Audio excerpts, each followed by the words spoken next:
25 માર્चની રાત્રે રાજપીપળાથી statue of unity highway ઉપર કોઈ અજાણ્યા વાહનની ટક્કરે મોટરસાયકલ ઉપર જઈ રહેલા 2 યુવાનો પૈકી એક યુવાનના મોતની ઘટનામાં રાજપીપળા પોલીસે હવે ગુનો દાખલ કર્યો છે। જ્યારે કોણ હતા આ યુવાનો અને કોણે એમને મારી છે ટક્કર એની વિગતે વાત કરીશું આ વિડીયોમાં।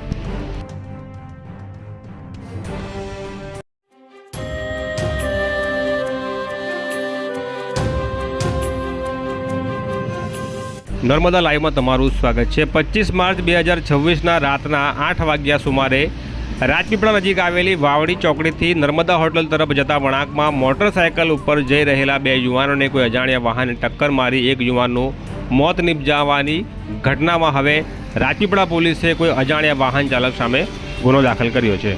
राजपीपळा पोलीस मथके दाखल फरियादनी विगत मुजब फरियादी तेजसभाई जोशी उमर 44 धंधो डॉक्टर રહેવાસી राज तिलक एपार्टमेंट वड़िया जकात नाओनी फरियाद मुजब તેમનો ભત્રીજો હિરેન કુમાર જોશી ઉંમર 21 તથા તેની સાથે રહેલો યુવાન સંદીપ મોહનભાઈ રાજગોર ઉંમર 16 આ બંને યુવાનો પોતાની મોટરસાયકલ લઈને રાજપીપળા વડિયા જકાત નાકાથી રામપુરા નર્મદા પરિક્રમા કરવા માટે જતા હતા। તે વખતે વાવડી ચોકડીથી નર્મદા હોટલની વચ્ચેના વળાંકમાં હાઈવે રોડ ઉપર કોઈ અજાણ્યા વાહન ચાલકે પોતાનું વાહન ગફલતભરી રીતે હંકારી આ યુવાનોની મોટરસાયકલને પાછળથી ટક્કર મારતા તેઓ રોડ ઉપર પટકાયા હતા, જેમાં તેમના ભત્રીજા હિરેનકુમાર જોશીને માથાના ભાગે ગંભીર ઇજાઓ થઈ હતી અને તેનું ઘટના સ્થળે જ મોત થઈ ગયું હતું। જ્યારે તેની સાથે રહેલા સંદીપ મોહન રાજગોર ઉંમર 16 વર્ષને શરીરના અલગ અલગ ભાગે ઇજાઓ થઈ હતી। તેને સિવિલ હોસ્પિટલ રાજપીપળા ખાતે સારવાર માટે ખસેડવામાં આવ્યો હતો। આ દરમિયાન અકસ્માત કરીને અજાણ્યો વાહન ચાલક પોતાનું વાહન લઈને સ્થળ ઉપરથી ભાગી છૂટ્યો હતો।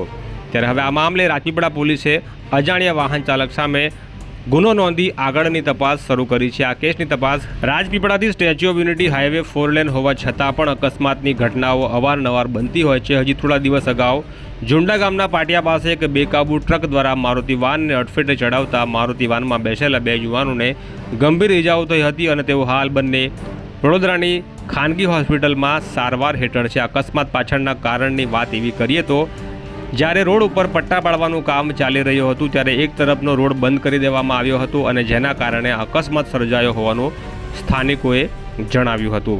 ત્યારે અવારનવાર અકસ્માતોની ઘટના બનતી હોય છે, તેમાં કેટલીકવાર રોડની ડિઝાઇનમાં ખામી હોય છે અને કેટલીકવાર વાહન ચાલકોની પોતાની જ બેદરકારી હોય છે। તો આ જ પ્રકારના ન્યૂઝ અને અહેવાલ માટે નર્મદા લાઈવની આ ચેનલનું સબસ્ક્રાઇબ બટન પ્રેસ કરી જોડાયેલા રહેજો।